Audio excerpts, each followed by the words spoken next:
Hello, everybody. This is Steve Van Diest, host of the Sharpen Podcast.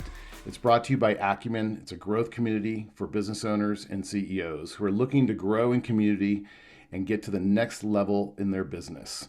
Today, in our conversation, we're going to talk about, you've all heard that phrase, hire out your weaknesses.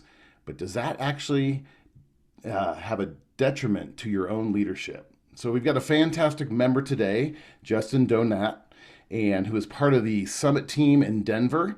Tell us a little bit about us and how you got to this point, and we'll dive into that topic here in a little bit. Yeah, thanks, Steve, for having me. I'm excited to be here.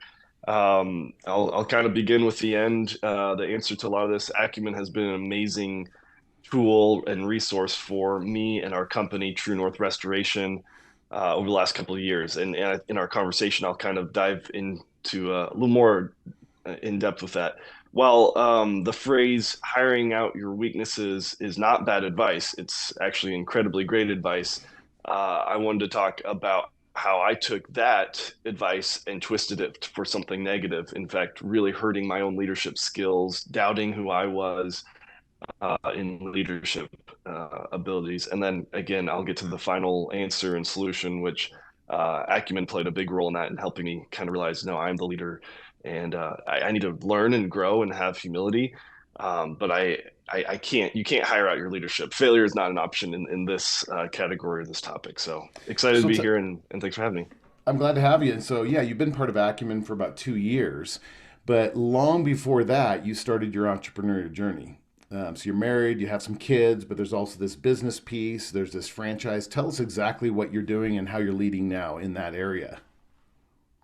Yeah, so back in 2015, me and my wife started a company out in Denver, True North Restoration. We started off just carpet cleaning in our van, grew it, switched the business model significantly to restoration, water restoration, fire, mold, and it blew up really good out in Denver. It grew very fast. And then we decided we wanted to start scaling in a different way, opening more locations. We kind of went down the branch model for a couple of years, and then that's when we kind of came up with I think in 2018-ish, 2019, the franchise model. And so I teamed up with a couple of different business partners, one guy in particular who was very familiar with the franchising world. And since then, we now have 17 franchises around the country as we're scaling that up and growing all over. So Okay, what's the name of your franchise? True North Restoration, so franchising group. So Awesome. Now, early on, you're going carpet cleaning. Who was teaching you some of those leadership? Yes, we all grow up and some of us go to undergrad and some of us go to grad school, but who was teaching you this leadership thing that took this small little piece and then moved it into franchising? oh gosh, I wish I had a good answer for that. You're right. I did take a lot of good business skills, acumen skills from my undergrad and I got my MBA. I worked in the corporate world before this, and all those skills definitely helped to be able to see the vision of something bigger than just working on a small little location. But actual leadership skills and systems and processes to build that, oh gosh, I was running around like a chicken with my head cut off. We were getting lucky. I think you can make up for poor systems and processes and even leadership skills by just working really, really hard to some degree. I mean, you'll eventually hit a limit there. And I think that's what we did. I think, I was working hard, really hard for years and it worked for a while until it didn't. And um, yeah, so then I had to really focus on bigger skill sets, not just how to extract water and dry a structure, but how do you lead? How do you hire and attract good talent and grow something with excellent leadership? So then that phrase comes in, and we've all heard it: surround yourself with people that are different than yourself, hire out your weaknesses, grow that. Where did that come from? And then how did you see that initially play out, that piece of hire out your weakness advice? It's a good question. I don't know exactly where that phrase came to me. Probably I mean, again, it was probably well-intended business advice that I got along the way. And again, it just because I took it wrong doesn't mean it's truly bad advice. But the problem was I really focused on, thinking hire out my weakness as well. I'm not the best leader. I'm not great at scaling this out. There's probably 100 other people better. Again, not all of those are false statements either. Those are all kind of true to some degree. Um, but no one will have the same vision, desire, passion, a lot of our core values for True North Restoration to get where it needs to go. So being able to just hire out leadership is just not a great business strategy if you are the one who is leading your team, has the vision for the company and the ability to execute on it. So um, the advice, hire out my weaknesses, actually ended up being one of the worst things for me, as I ended up bringing in a couple of the wrong people in place. The company was going in some of the wrong directions, and again, we'll probably get to this in a minute, but it wasn't until a couple really great guys kind of surrounded me. One of them's particular in acumen, who spent a couple of years seeing where I was at, where I was growing, and really pulling me aside and saying, Justin, you are the leader of this. Yeah, you're going to have faults and failures and things you need to improve on, but focus on those and improve on them, because you can't not grow as a leader in those ways, and you need to lead your company. Yeah, it's interesting because I know you personally, and you're a godly man, a great leader, brilliant, and you've got this humble spirit to you. You are driven, you're visionary, but you've got this humble spirit to you. And sometimes it's like, well, yeah, then I'm just going to surround myself with people that are better than me. Some older and some were younger. Yet, what was the piece that you weren't believing about yourself? Was there some insecurity in that? Was there some fear in that? Yeah, probably all of the above. I think while it was some insecurities, some fears, I grew up in the, Southwest Missouri on a little farm. Didn't feel like I was equipped. I didn't have the pedigree, the background to be the leader of, a multi-million dollar, multi-state restoration company. It just didn't feel like it was who I was born into be. And so, I always question that. That's some of the insecurity and probably some of the fear. But like you said, I think it was a little bit of something else, a phrase that I don't hear often, but out of fear of being overly confident or even arrogant in my leadership, I kind of swung the far opposite and had what I'm going to call false humility, almost this like, and then using excuses of fear or insecurity to say, "Oh, it's okay because it's humility. I want to learn and I want to grow, and therefore I might not be the right person." Yeah, I do. Faith drives a lot of my life. I do believe some of that is just um, you know, whispers of the enemy, if you will, or just my own insecurities of the flesh, telling me what I can't do, and I just think it was wrong.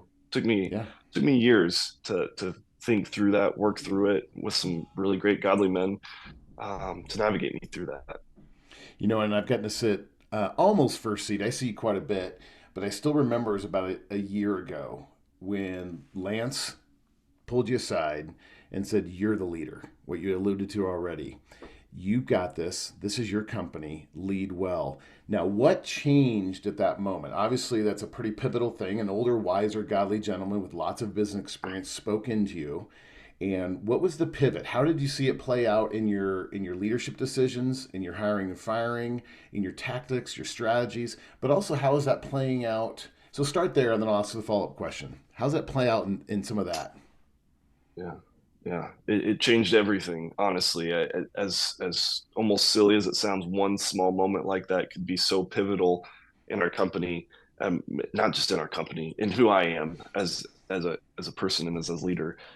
It was a very powerful moment to have, again, someone who is way more successful, way more influential, way more wiser. He's just seen a lot in life, and who has known me. He had known me for almost a year and a half at that point, seeing me going through the ups and downs of our business and where we're headed. For him to step in, I honestly thought, when he pulled me aside, I thought he was going to say maybe the opposite. Justin, I think you're doing the wrong things and you need to get out of your own way. And so I was almost shocked when he said the exact opposite. He said, Justin, you are the right guy for this. You clearly know the vision and the direction of this. You have a lot of the right skills. Yeah, you're brash around the edges and need to be refined and polished like all of us. But it changed almost immediately. From that day, I kind of looked at our company a little bit different and where we're going. And it did end up changing a lot of very practical things, some of the leadership, and I ended up jumping back into the CEO seat, um, and continuing to learn and everything. But yeah, it changed the whole trajectory of our company about a year ago. So now, how is that affecting the 17, 18, 19 leaders that are in your organization, the franchisees? Because they're like your key staff. Yes, you have your leadership team that I saw you change, and you're leading with systems and operation. And it's like the values of Justin and True North are now pouring out in what you do every day. How's it showing up now in the franchisees? Yeah, great question. There, culture is one of the most important parts of a company, and that phrase is probably overused too. Um, but I think how the leader leads and represents into the company really affects everything. So, for example, we have a really great collaborative group of franchisees. They all work together. They all ask each other questions, and I think there is some amount of humility it takes to be able to do that. So if the leadership team is willing to listen and ask good questions and take criticism, turn your critics into coaches and hear that feedback, that's going to be part of your culture throughout the whole organization, which is needed right now. We've got 17 locations, 17 owners who all need to continue to learn and grow and figure out the best practices. We don't have all the answers for every system yet.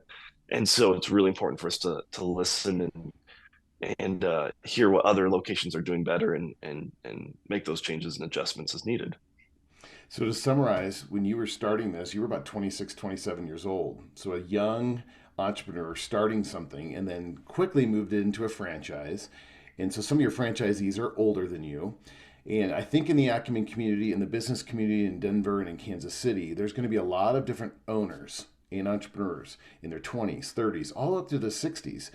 The lessons that you just learned about who you are and your identity, what can you say to that owner that's in growth mode, that's starting, he's fresh, he's starting to lead others? What's one piece of advice can you tell that owner from young to old? Because a lot of us are still dealing with the same thing. Am I good enough, or should I just go hire somebody else? I had that same issue. I had people saying, "You're not good at this. Just let your business partner do it." And what that did to me was it stunted my growth. So, what's one thing that you could say to these new owners, these seasoned owners who might be dealing with some of the same thing that you dealt with? Yeah, I think it's easy as a business owner to have a vision. And it's very easy to make an excuse acting like you don't have tunnel vision. I'm the visionary. I can see so many different things, but the reality is uh, in your business, often you act and work as if you're on an island and you just have you don't even see your own weaknesses, even though you can see a lot of the other problems in the business itself. So having guys who've been there, or even who are in the same spot as you, working on the same problems, to be able to see different perspective into your business is incredibly valuable, especially again from a high level leadership perspective too, not just an employee or a coworker or something, but someone actually outside your business who is working with you on a monthly basis in the template of like Acumen, and continuing asking questions. Like again, I to use the example of Lance, he didn't just give me some random advice on a random day. He'd been walking with me for a year and a half every month, going to Acumen, seeing what we were going through. So when the time came to give the right advice, it came out of experience, knowledge of the situation, just everything. So it's incredibly valuable, not just valuable. It's a necessity if you want to be Mm. successful in your business to have other wiser people looking at your company differently than you are. Yeah, and I'm grateful that you're also looking at theirs because I watch you and the wisdom, what you've gone through. What are you excited about in this the end of this Q1 going into Q2 in True North or in your family? What are you excited about? Uh, um, well, we are definitely in growth mode at True North, and with that are a lot of growing pains. So I'm excited to, like I always say, hire out your weaknesses. But one of my weaknesses is sometimes detail-oriented things. So we have to build out a lot better systems and processes. And guess what? I'm not just going to hire that out. I'm going to put on my details hat, and I'm going to get to the grind, and me and my team, we're going to figure out a lot better systems and processes because we're scaling fast. And like I said, you can't wing it at this point. We have to build out good SOPs for everything. And it's probably the first time ever in my life I said I'm excited to sit down and build out SOPs, but I really am. So Justin, and so it's funny. Others have impacted you on Acumen. That what you just did and what you shared a couple weeks ago in council about developing those SOPs and those systems and those processes. I've talked to other owners since then, and that inspired them to go, I'm going to clean up my system so we can be replicatable, we can duplicate ourselves, and we can grow with some health and with also some wisdom. Okay, so where can we find you? Social medias, the website world. Someone's listening to this going, I want to be part of True North, or I just want to call Justin because I want to pick his brain. I'm expanding my business as well. Where can they find you? yeah, our website's gotruenorth.com. You can always find anything there. I respond to all my emails. You can find me on LinkedIn. My email is justin at gotruenorth.com. I really am happy to respond to anyone and everyone with any thoughts, advice, wisdom, um, or just someone to vent with together. So I like it. So, to summarize, hire out your weakness, but hold true to who you are and what God has called you and your identity. Don't just step back. And I think that's one key piece, but also put yourself around other men and women who can speak into you to almost recalibrate you and to say, no, this is who you are. Lead well. And then watching you practically take that out the last 2 years has been impressive. So thank you, Justin, for being our guest. And if you're interested about Acumen, to hear more about Acumen, to what it looks like to be a team, if you're qualified as a business owner, visit www.acumenimpact.com. And you can check on the section for apply button or go to the resources tab for a ton of great resources and ebooks. Thank you very much.